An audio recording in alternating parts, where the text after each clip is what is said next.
বিসমিল্লাহির রহমানির রহিম। যারা আমার সঙ্গে আছেন সবাইকে আসসালামু আলাইকুম।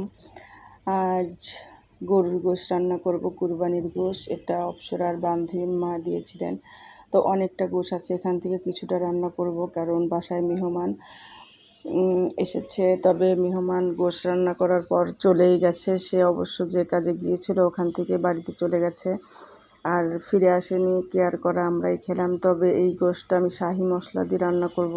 এই মশলাটা আমি অন্য একদিন দেখাবো। 15 রকমের মশলা দিয়ে আমি করেছি। এটা আসলে বড়লোকি মশলা।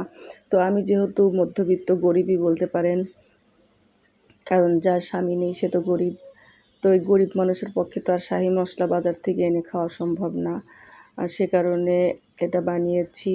আর এটা খুবই কম পরিমাণে দেবো। আর এটা আদার গুঁড়া, এটাও কি আর বলবো, বাসায় এখন আদা বাটা নেই। তো আদা বাটা নেই, আদা আনার মতো লোক নেই, যার কারণে আমি মেয়েদের কোচিংয়ে চলে গেছে, আদা আনতে পারছি না। কিন্তু রান্না করব কিভাবে?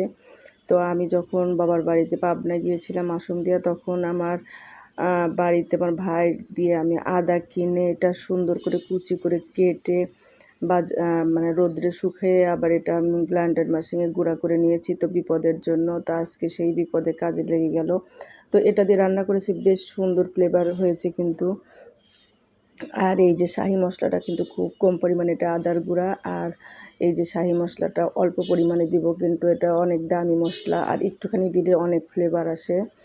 যার কারণে আমি একবারে যেটুকু মশলা ছিল সব করে ফেলেছি। এখন আর যেহেতু নেই, তো একটু একটু করে খেতে হবে। আর এই যে গোশের মধ্যে অনেকগুলো রসুন দিয়েছি, কারণ আমার আর আমার বড় মেয়ের খুব পছন্দ এই যে রসুনগুলো। তো এই জন্য একটু বেশি পরিমাণে রসুন দিয়েছি, কারণ আমার মেয়ের কথা, গোশ না পেলেও দুঃখ নাই, রসুন আগে দিতে হবে প্লেটে।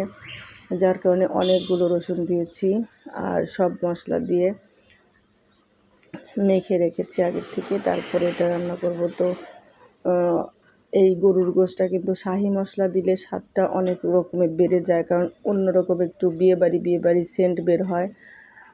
এটার মধ্যে অনেক দামি দামি মশলাও আছে, সব রকমের 15 রকমের মশলা, যেটা ইউটিউবে দেখলে আপনারাও পেয়ে যাবেন। তারপর আমি একদিন এই ভিডিওটা দিব, কিন্তু আজকে দিতে পারতাম, কিন্তু ওই 15 রকমের মশলা এখন আমার ঘরে নেই যে দেখাবো, যার কারণে আর দিতে পারলাম না। এই যে ধোঁয়ায় পুরো রান্নাঘর অন্ধকার হয়ে গেছে। এখন আমি কিন্তু সরাসরি প্রেশার কুকারে দিয়ে কষিয়ে রান্না করবো। ইতিমধ্যে কিন্তু সকালে আমার একটু ভাত আছে, পান্তা ভাত, অনেকে পানি ভাতও বলেন। তো এই পান্তা ভাত দিয়ে কিন্তু কাসুন দিয়ে খেতে খুবই মজা লাগে।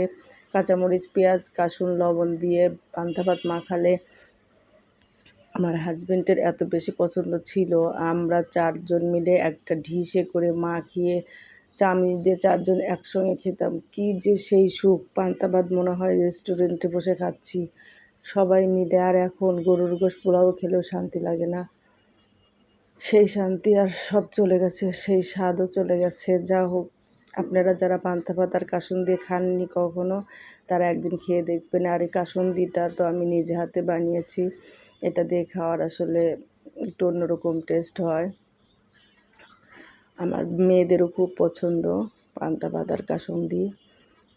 আর এদিকে কিন্তু গোশটাও হয়ে যাচ্ছে, আমি প্রেশার কুকারে কষিয়ে কষিয়ে নিয়েছি, তারপরে একবারে পানি দিয়ে তারপর লাগিয়ে দেব, যাতে একবারেই হয়ে যায়।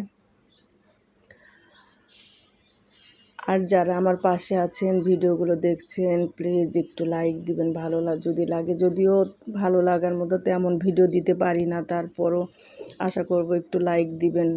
আর যারা সাবস্ক্রাইব করেননি এখনও, একটু সাবস্ক্রাইব করে দিবেন, সঙ্গে থাকবেন।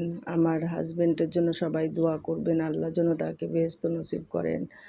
আমি এদের দুইটাকে যেন আল্লাহর পথে রেখে মানুষ করতে পারি, সেই তৌফিক দান করবেন। আসলে দোয়ার উপরে কিছু হয় না, আমি সব সময় দোয়ায় বিশ্বাসী, কারণ আল্লাহ কার দোয়া কখন কবুল করে এটা বলা যায় না। আমিও সবার জন্য সব সময় নামাজ পড়ে দোয়া করি, আল্লাহ যেন সবার নেক হায়াত দান করেন, নেক ইচ্ছা পূরণ করেন। আর সবাই এভাবে যেভাবে পাশে আছেন পাশে থাকবেন আশা করছি। আর এরপরে আমি হয়তো বা ভালো ভালো ভিডিও দিতে পারবো আশা করছি, ইনশাল্লাহ। তো এই মুহূর্তে আসলে স্কুলও বন্ধ, বাসায় বসে আছি, কি ভিডিও দেব আসলে খুঁজেই পাচ্ছি না। তারপরে ওই রকম বাইরে যাওয়ার মতো মন মানসিকতাও নেই, যার কারণে খুব ভালো কিছু দিতে পারছি না। তবে সবাই দোয়া রাখবেন ইনশাআল্লাহ এভাবেই যেন এগিয়ে যেতে পারি আস্তে আস্তে করে। আর ততক্ষণ পর্যন্ত সবাই ভালো থাকবেন। আল্লাহ হাফেজ। আসসালামু আলাইকুম।